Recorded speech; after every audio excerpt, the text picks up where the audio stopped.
নমস্কার। আমি আজকে এসেছি এই চট্টগ্রামের হরিজন কলোনিতে এবং আপনারা দেখেছেন যে এখানে একটা দুর্ঘটনা ঘটেছে অনাকাঙ্ক্ষিত, এবং সেই পরবর্তীতে হরিজন কলোনি তাদের সাথে কথা বললাম এবং আজকের জাতিসংঘের পক্ষ থেকে একজন আসছিল প্রতিনিধি, তারাও কথা বলল, পাশে ছিলাম, শুনলাম এবং তাদের কথাগুলো শুনে সত্যি খুব ব্যথিত।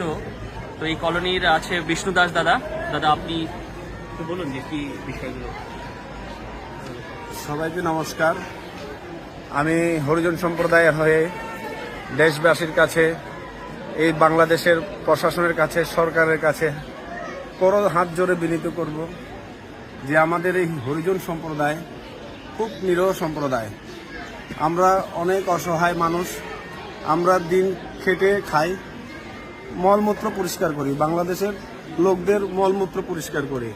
আমরা এই মলমূত্র পরিষ্কার করা ছাদের এই পুরো সম্প্রদায়ে আর কোনো দ্বিতীয় গতি নাই। ময়লা পরিষ্কার করার কাজ ছাড়া আর কোনো দ্বিতীয় গতি নাই।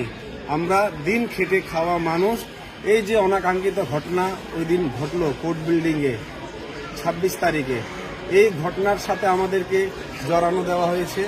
আমরা এই ঘটনার প্রতিবাদ জানাই এবং যারা সুনির্দিষ্ট দোষী তাদের দৃষ্টান্তমূলক শাস্তির দাবিও জানাচ্ছি।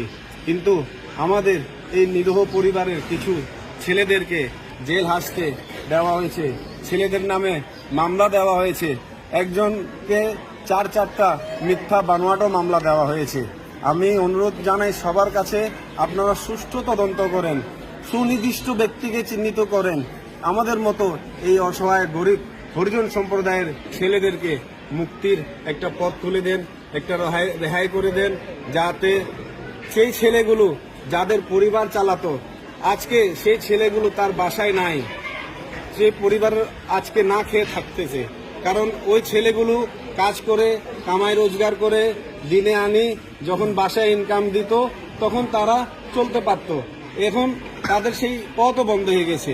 আমি আইনের কাছে, আইনজীবীদের কাছে, সবার কাছে একটা বিনীত প্রার্থনা জানাই, দেশবাসীর কাছে প্রার্থনা জানাই যে আমাদেরকে একটু আইনের সহায়তা দেন, আমরা যাতে আমাদের ছেলেদেরকে ফিরিয়ে আনতে পারি এবং এই দেশে সুষ্ঠু একটা বিচার হোক, সেই সহযোগিতাও কামনা করি।